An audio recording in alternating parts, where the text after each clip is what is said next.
नमस्कार। अरुण के Sharma, analyst one thought की तरफ से आज हम विचार करेंगे।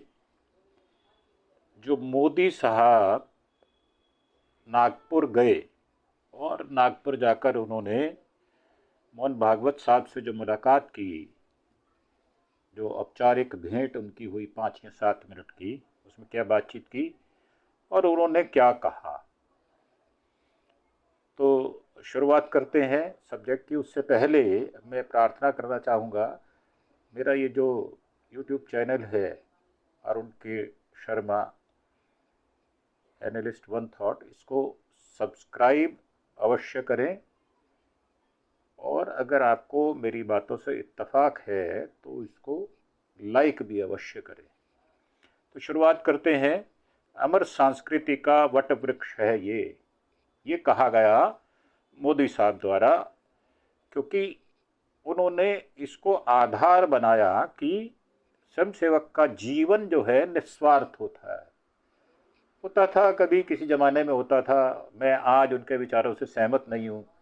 आज मैं ये कहता हूँ कि आज का स्वयंसेवक लग्जरी या विलासिता में रहने वाला स्वयंसेवक बन गया है, क्योंकि सरकार की तरफ से उसको बहुत सारी सुविधाएं मिलनी शुरू हो गई। तो उन्होंने कहा कि हम देश से देव से देश और राम से राष्ट्र का मंत्र लेकर चल रहे हैं। साहब राम को तो आप मार्केट में ले आए, बाजार में ले आए, खड़ा कर दिया बेचने के लिए आपने। तो मैं नहीं समझता कि मोदी साहब राम से राष्ट्र बना रहे हैं। राम से अपनी सरकार तो बना रहे हैं, राम से अपना राष्ट्र नहीं बना रहे। तो मेरा बिल्कुल सीधा मतभेद है उनके साथ में। और पीएम साहब ने जो संडे को विजिट किया आरएसएस का मुख्यालय, तो उन्होंने विजिट नहीं किया, केशव कुंज जरूर पहुंचे वो। और वहां पर उन्होंने जाकर संघ के संस्थापक केशव बलीराम हेडगेवार साहब और दूसरे सरसंघ चालक माधव सदाशिव गोलवरकर जी को के स्मारक में स्मृति मंदिर में पहुंचकर श्रद्धांजलि दी, अपने भावनाएं व्यक्त की। बतौर पीएम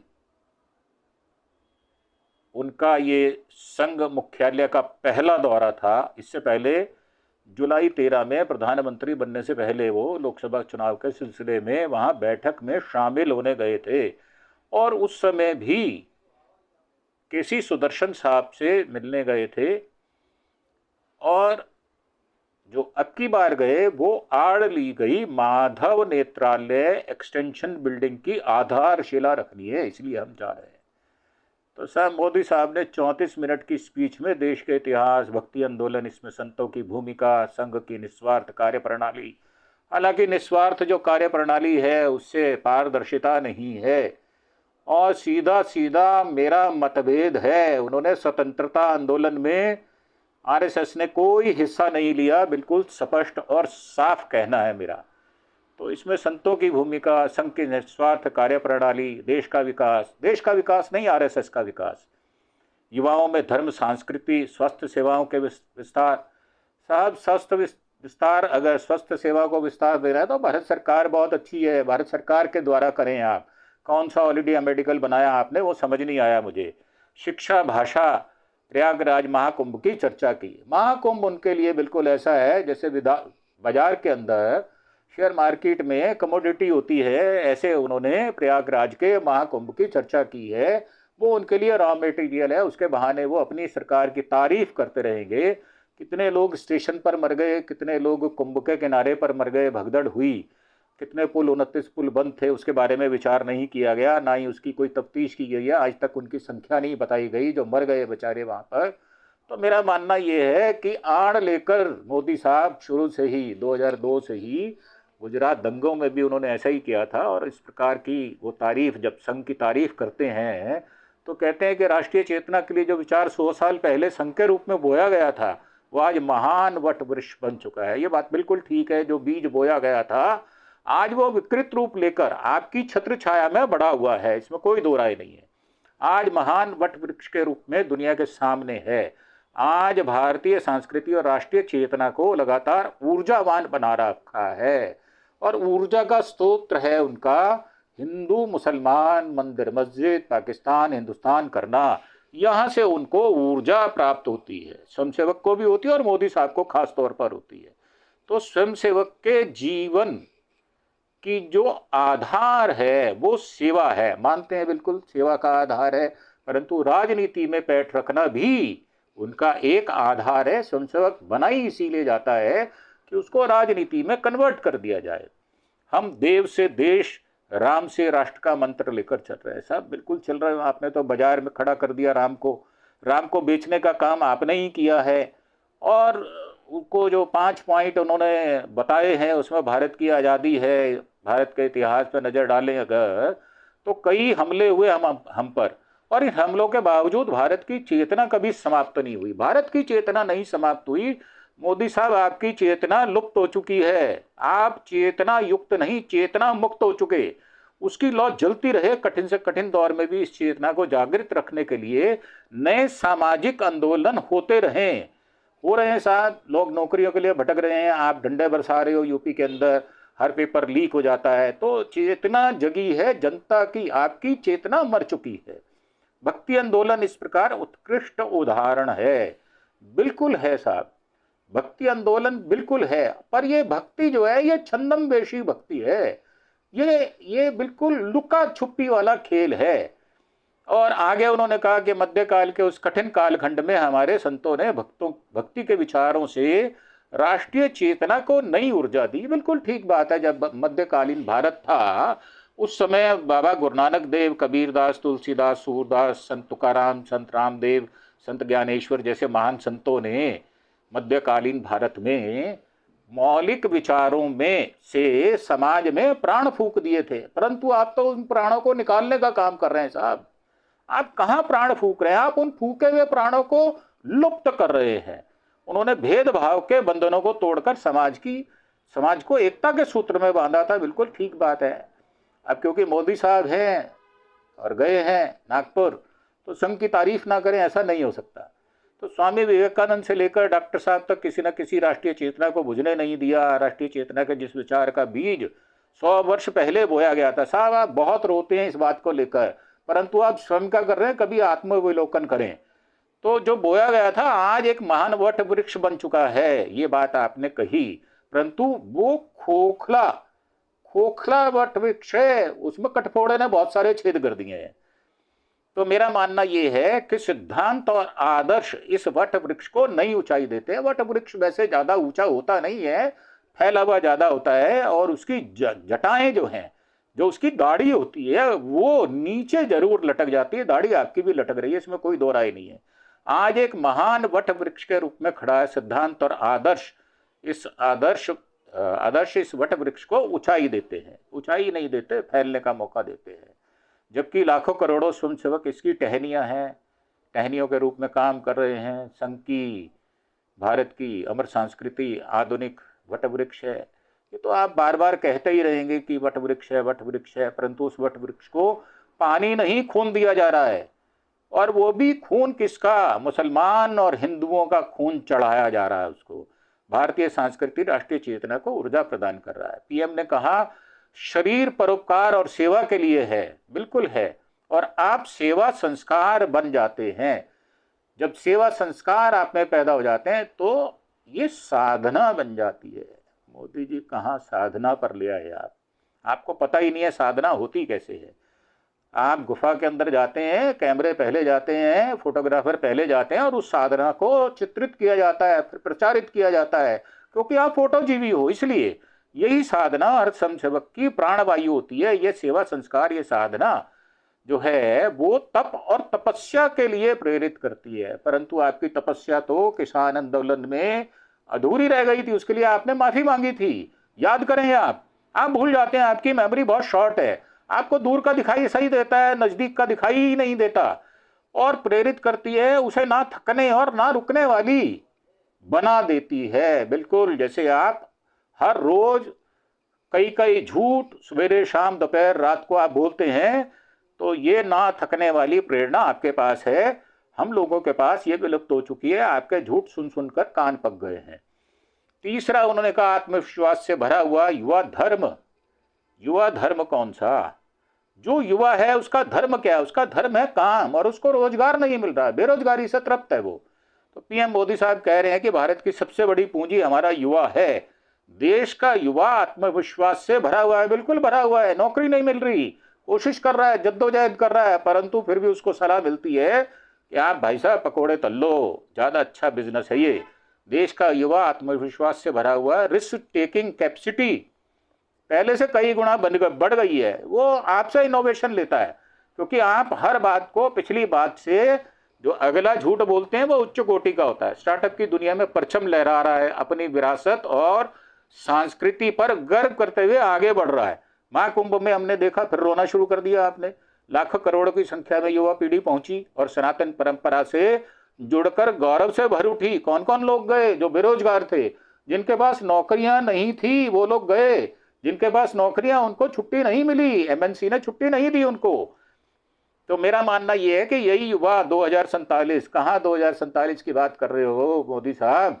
आज 2025 है, और 22 साल बाद की आप बात कर रहे हो। 22 साल बाद आप जीवित रहेंगे क्या? आप प्रधानमंत्री बने रहेंगे? आपकी शरीर की योग्यता रहेगी? ये आपने कहां से पढ़ लिया? अपना इतिहास, अपना जो आने वाला भविष्य है वो पढ़कर आप क्या प्रधानमंत्री बने रहेंगे? 2047 की आप बात करते हो, भारत की ध्वजा थामे हुए है। ध्वजा तो देखो हर आदमी, बेईमान भी थामे हुए है, ईमानदार भी थामे हुए है। और मुझे भरोसा है संगठन, समर्पण और सेवा की त्रिवेणी विकसित भारत की यात्रा को ऊर्जा और दिशा देती रहेगी, इसमें कोई दो राय नहीं है। दिशा भी देगी, ऊर्जा भी देगी। अब वो चौथी बात क्या कहते हैं? भारत अब मदद करने का केंद्र है। अपनी स्पीच में वासुदेव कुटुंबकम का मंत्र पढ़ते हैं, परंतु क्या पूरे विश्व को अपना कुटुंब मानते हैं?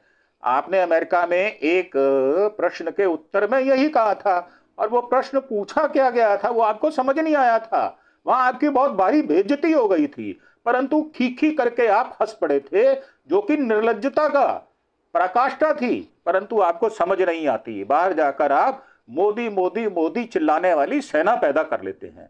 दुनिया में कहीं भी प्राकृतिक आपदा हो, भारत सेवा के लिए तत्पर रहता है, इसमें कोई दो राय नहीं है। भारत के लोग धर्मभीरू हैं, और वो दूसरे की मदद के लिए अपना नुकसान करने के बाद भी दौड़कर पहुंच जाते हैं। ये भारत की संस्कृति रही है, परंतु आपकी संस्कृति रही है दूसरे को लेट डाउन करके, दूसरे को मारकर, दूसरे को खत्म करके अपनी सीढ़ी बनाना। और जब आप उससे ऊपर वाली सीढ़ी में चले जाते हो तो पीछे वाली सीढ़ी को आप डिस्ट्रॉय कर देते हो, उसको नाश कर देते हो उसका। म्यांमार में भूकंप आया, अभी आपने देखा होगा।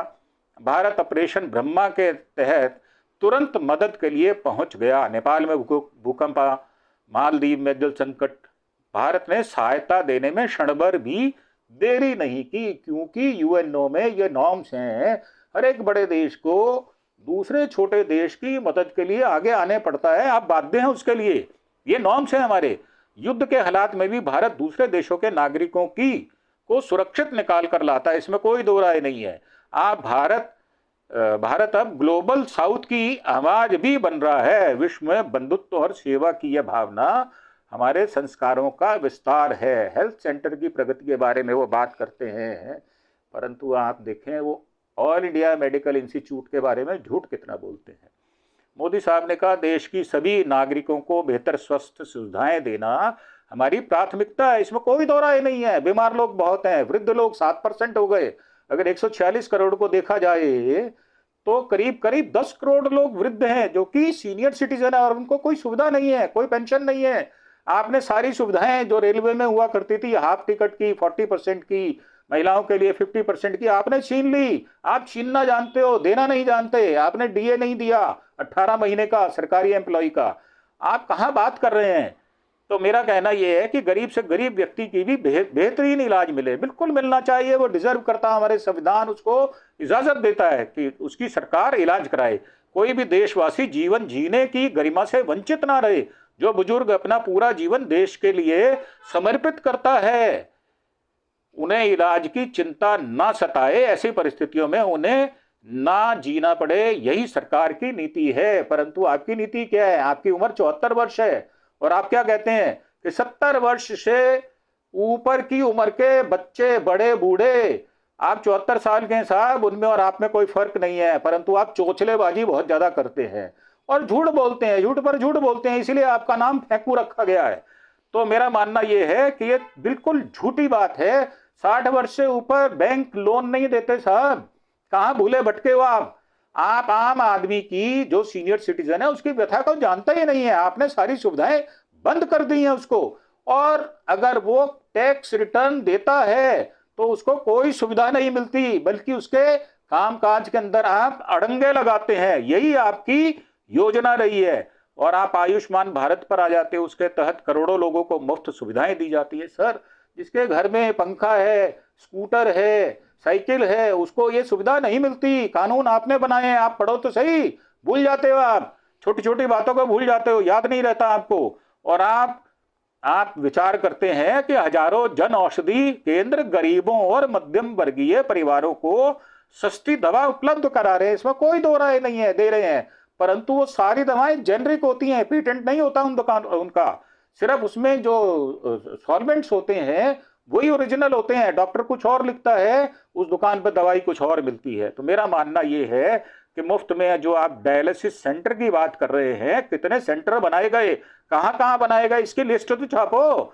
हजारों करोड़ों रुपए देशवासियों के बच रहे हैं, बच नहीं रहे साहब, लग रहे हैं। पीएम मोदी ने माधव नेत्रालय की नई बिल्डिंग की आधारशिला रखी। माधव नेत्रालय प्रीमियम सेंटर की नई एक्सटेंशन बिल्डिंग की आधारशिला रखने के बाद आई सेंटर और रिसर्च सेंटर का भी विस्तार किया गया है। आरएसएस कहां से ला रहा है ये वाला पैसा? वो तो सामाजिक संस्था रजिस्टर्ड भी नहीं है, परंतु आप उनको कहां से ये फंडिंग कर रहे हैं इसका स्रोत भी बताया जाए। साल 2014 में गोलवरकर जी की याद में इसको स्थापित किया गया था। इस सेंटर में 250 बिस्तर का हॉस्पिटल है, इसका हम स्वागत करते हैं। 14 आउट पेशेंट डिपार्टमेंट हैं, ओपीडी हैं, 14 आधुनिक ऑपरेशन थिएटर हैं। और पीएम मोदी साहब ने मैसेज लिखा है, क्या मैसेज लिखा है कि पीएम मोदी और आरएसएस चीफ जो है मोहन भागवत के साथ केशव बलिराम भगत हेडगेवार साहब और दूसरे सरसंचालक माधव सदाशिव गोलवरकर जी के स्मारक पर स्मृति चिन्ह पहुंचकर श्रद्धांजलि देते हैं। और इसके बाद वो दीक्षा भूमि में भीमराव अंबेडकर को भी पुष्पांजलि अर्पित करते हैं। तो मोदी साहब आप जो कहते हैं वो करते नहीं है, और जो करते हैं उसको कहते नहीं है। ये अभी एपिसोड में आधा ही बना रहा हूं, उसके बाद मोदी जी ने यूएवी रनवे का उद्घाटन किया, उसको मैं दूसरी किश्त में दूसरे एपिसोड में पूरा करूंगा। और ये प्रार्थना करता हूं अपने सुनने वालों को कि आप कमेंट अवश्य करें, भले ही आप नेगेटिव करें, अगर आपको अच्छा नहीं लगता तो आप सलाह दें कि कैसी बातचीत करनी चाहिए, कैसे विचार प्रकट करने चाहिए। तो मेरा ये जो चैनल है अरुण के शर्मा एनालिस्ट वन थॉट, ये एक विचार है, एक विचार के अंतर्गत हम अपने भावनाओं को व्यक्त करते हैं। और अगर आपको ये पसंद आता है तो आप इसको सब्सक्राइब जरूर करें। इसको अगर मेरी बातों से आप इत्तेफाक रखते हैं, सहमति रखते हैं, तो इसको लाइक और शेयर भी करें। इसी के साथ जय हिंद, जय भारत।